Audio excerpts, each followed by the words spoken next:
They worship a different God, they speak a different language, they're unassimilated and they're unassimilable.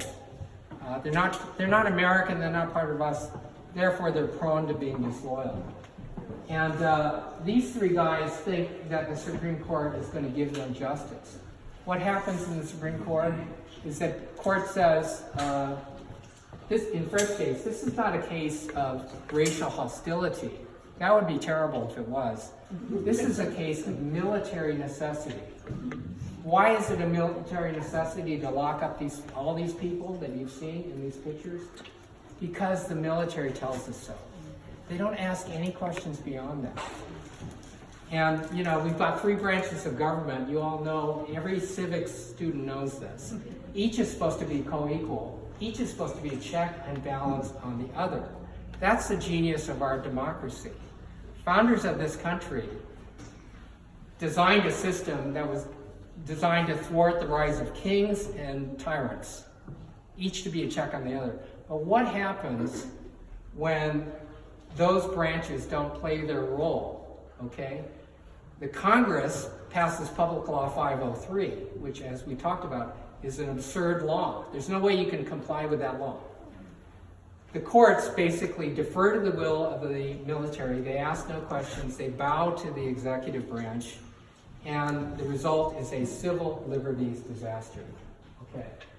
37 years later, after one of the worst cases in the history of the Supreme Court, right up there with Dred Scott, which legalized African Americans as property, Plessy versus Ferguson, which established Jim Crow segregation for the next, since 1896, a separate but equal, is Korematsu versus the United States. Quite by accident, Peter Irons, working together with Aiko Yoshinaga, a researcher, they stumble upon secret intelligence reports from the Navy, from the FBI, from the Federal Communications Commission, and other reports. Every intelligence agency had weighed in on this. And what each report says is startling. The FBI says, we've investigated every single claim of short-of-ship transmission, and there isn't anything going on, and we know what's happening. The Federal Communications Commission issues a report saying, General DeWitt's men are completely hopeless to cope with radio transmission requirements. They're picking up signals emanating from Tokyo. They're calling them short-of-ship transmissions. These are privates that can't read but 10 words a minute, and they have no idea what they're doing. They report that to the general that they have fixes on Japs in the woods with transmitters, and the general takes their word for it. Quote, it's pathetic to say the least. The Navy issues a report beginning even before Pearl Harbor, which says that we've been investigating the security of Japanese Americans as a threat to the country for the past 2 years. And they said, if war breaks out, we can handle it on an individual basis and not on a racial basis. And they recommend against the roundup right from the start. And so Edward Ennis, who is the Enemy Alien Control Division head and responsible for supervising the drafting of the government's brief in all three of these cases defending the program, he calls up these reports thinking, okay, I'll get the reports from the intelligence agencies, they'll corroborate the Army's claims that Japanese Americans are disloyal and they're spying, and to his shock, he finds exactly the opposite. And so he reads J. Edgar Hoover report, he reads the Federal Communications report, he reads the Navy report. And so he writes to the Solicitor General of the United States, Charles Fahey. The Solicitor General argues all cases before the U.S. Supreme Court.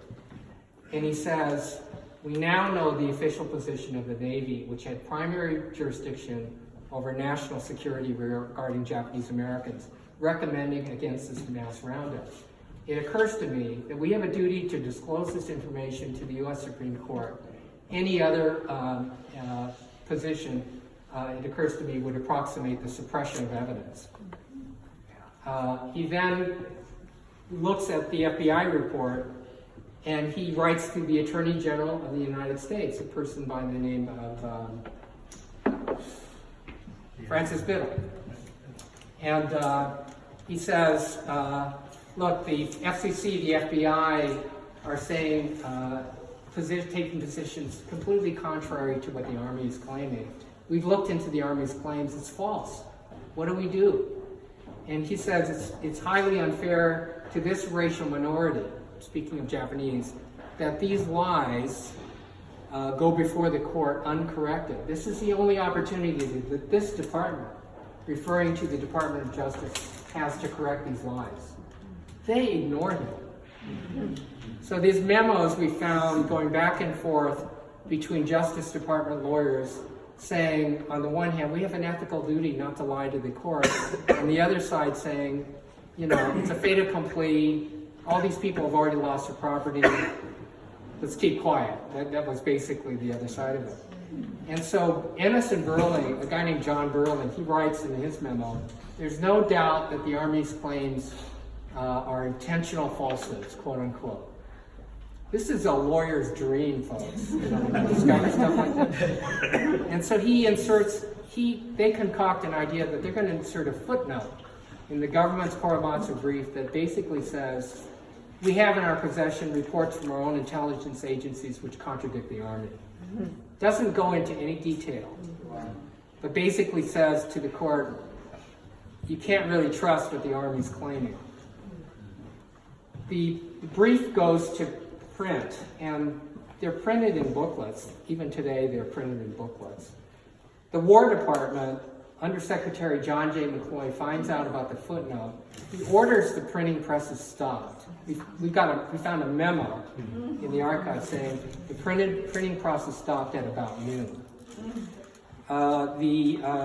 The War Department orders the footnote removed, and the Charles Fahey orders the printing press to stop, oversees the removal of the footnote and the rewriting of the footnote to say the opposite. Wow. And basically, we have in our possession reports that corroborate what the Army is claiming. And so there are other things that we found, including the report from DeWitt. There was an original 10 copies of an original report that ended up before the U.S. Supreme Court that had said basically, you know, it wasn't, the reason why we had to do this mass roundup was because these people are so different that it was impossible to separate the loyal from the disloyal. It was impossible to separate the, quote, sheeps from the goats. And the War Department gets 10 copies of this, and John J. McCloy writes, I'm really distressed that this is out there. It should never have been written even in these 10 reports. Basically, if we put this before the court, this is a racist argument. We need to have it rewritten to say, and they rewrote it to say, that the reason why this mass roundup was necessary is because there wasn't time to separate the loyal from the disloyal. Because there was a military necessity, emergency, we had to just round up and do it quickly. And so he ordered all the reports, the original ones, returned, and he ordered them burned. And so the memo, we found a memo saying, I, Sergeant so-and-so, witnessed the burning of the final report. Only we found one report that wasn't burned. It was found in the Department of Commerce archives, lost for 37 years. And that was part of the evidence that would led to the overturning of the criminal convictions. So the whole point of this is the whole thing was made up. Everything you're seeing here, the reasons for the rounding up, was made up. And the lesson going forward is when the court doesn't play its traditional role as a check and balance on the government and the president, if the court asks no questions, if the court takes the government's word for it, that what it's doing is for the safety of the nation and not to fulfill a campaign promise to a political base, for instance, or achieve a political end, this is what happens. And you can imagine, my opinion is when no one is watching, no one is a check, the temptation for political leaders to fabricate evidence, to twist the facts, to destroy evidence, to mislead the court becomes almost irresistible. You know, and that's why there is this three-party check and balance system. And I think that's a lesson going forward. So these convictions were reversed. I have to say their Supreme Court decisions still stand because we removed their criminal convictions at the lower court. The government appealed and then they withdrew their appeal. So technically these cases are still on the books.